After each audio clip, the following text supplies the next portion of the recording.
दोस्तों नमस्कार। Wagner group mutiny in Russia की खबर सबसे पहले कल अंकुर से सद्हिंदी के द्वारा मैंने सुनी। बाद में इस पर एक फॉलोअप प्रोग्राम आलोक अड्डा पे मैंने देखा जो बहुत अच्छा था। रशिया जो हमारा पुराना मित्र है और इसलिए चिंताएं स्वाभाविक हैं हम नागरिकों में भी आना।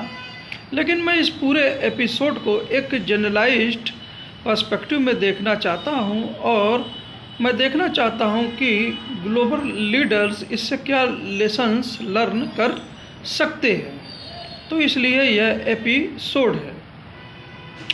प्राइवेट मिलिशिया की ज़रूरत, उसका जन्म, उसका विस्तार, कहीं ना कहीं जो संबंधित देश है उसमें जो लोकतांत्रिक इंस्टीट्यूशंस हैं उनका वीक हो जाना और इन वीक हो जाने के कारण जो वहाँ सिविलियन गवर्नमेंट है उसकी जो अकाउंटेबिलिटी है इनके सामने वो भी कमज़ोर हो जाने के कारण ही होती है। और कहीं ना कहीं जो पावर होती है वह कैबिनेट के बजाय या ब्रॉड डिसीजन मेकिंग बॉडी जैसे हम बोल सकते हैं उसके बजाय एक पर्टिकुलर व्यक्ति विशेष में आ जाती है।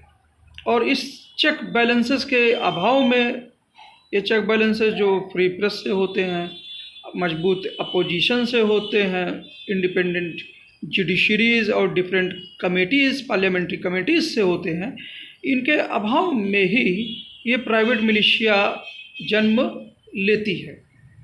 अब आते हैं लेसन 2 में।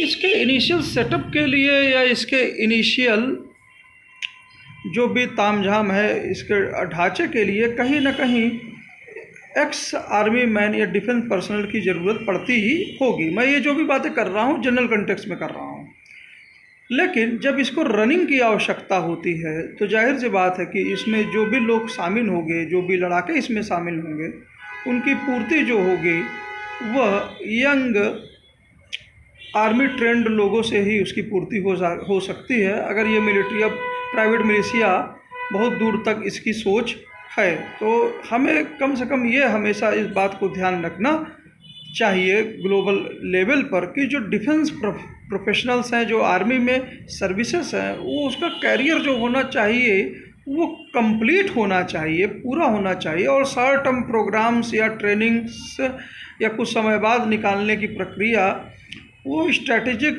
ढंग से कुछ और मामलों में फ़ायदा हो सकती है, लेकिन यहाँ प्राइवेट मिलिशिया और फिर उनके साथ इनका इंटरेक्शन और फिर इस ग्लोबलाइज्ड मार्केट में short term trend army personnels का ये पूरा जो मेस है ये फिर किसी के प्रति अकाउंटेबल हो नहीं सकता है कि कोई ज़रूरी नहीं कि प्राइवेट मिलिशिया जो है वो संबंधित देश में ही पहले अपने पांव पसारे, वो किसी अन्य देश में पहले अपने पांव पसार सकता है। उसके बाद आज के ग्लोबलाइज्ड मार्केट में बात करते हैं, हम लेसन 3 की बात करते हैं कि ग्लोबलाइज्ड मार्केट में जब टेक्निकल कैपेबिलिटीज़ खासकर डिफेंस से रिलेटेड जब मार्केट के पास आती जा रही है, प्राइवेट ग्रुप्स के पास आती जा रही है और जो फाइनेंशियल सिस्टम है वो स्वयं इतना विस्तृत हो गया है, कम्बरसम हो गया है और बहुत जगह हम देखते हैं कि रेगुलेटर्स सोते रहते हैं, तो प्राइवेट इन्वेस्टमेंट घूम फिर के सेल कंपनियों के माध्यम से डिफेंस जैसे इंपॉर्टेंट सेक्टर्स में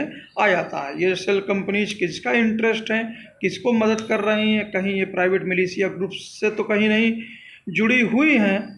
और ये इन्वेस्टमेंट और ये रास्ता जब खुलता है तो जो हमारी डिफेंस टेक्नोलॉजी ही नहीं, जो उनकी पोजीशनिंग है, जो उनका वर्किंग है और जो वहाँ पे वो जो इंटरेक्शन करते हैं डिफेंस पर्सनल से, वो सब भी कहीं ना कहीं ये पूरी की पूरी चेन अल्टीमेटली खुल सकती है इस तरह के जो प्राइवेट मिलिशिया है। अब आते हैं लेसन 4 पर। तो लेसन 4 पे हम ये आते हैं कि हमने देखा कि प्राइवेट मिलिशिया खासकर आतंकवादी ग्रुप्स के जिस तरह की बात करें, जिहादी ग्रुप्स की बात करें, तो पाकिस्तान और अफ़गानिस्तान में हम पहले ही देख सके हैं और कैसे इनका इंटरप्ले और कैसे ये दोनों ही राज्य बाद में जो इसको एक स्टेट पॉलिसी की तरफ प्रमोट कर रहे थे, बाद में ये खुद भी इससे बहुत वहाँ की जनता ने बहुत भुगता हुआ है। और जो सुपर पावर ग्लोबल पावर्स ये इंटरप्ले कर रहे थे इनके साथ, तो उसमें आज कहीं ना कहीं नौबत जो प्राइवेट मिलिशिया की है वो लेसन वह स्वयं कहीं ना कहीं वैगनार ग्रुप के रूप में रसिया के सामने खड़ा हो गया है। तो इन स्थितियों को बहुत ही करीब से देखना होगा।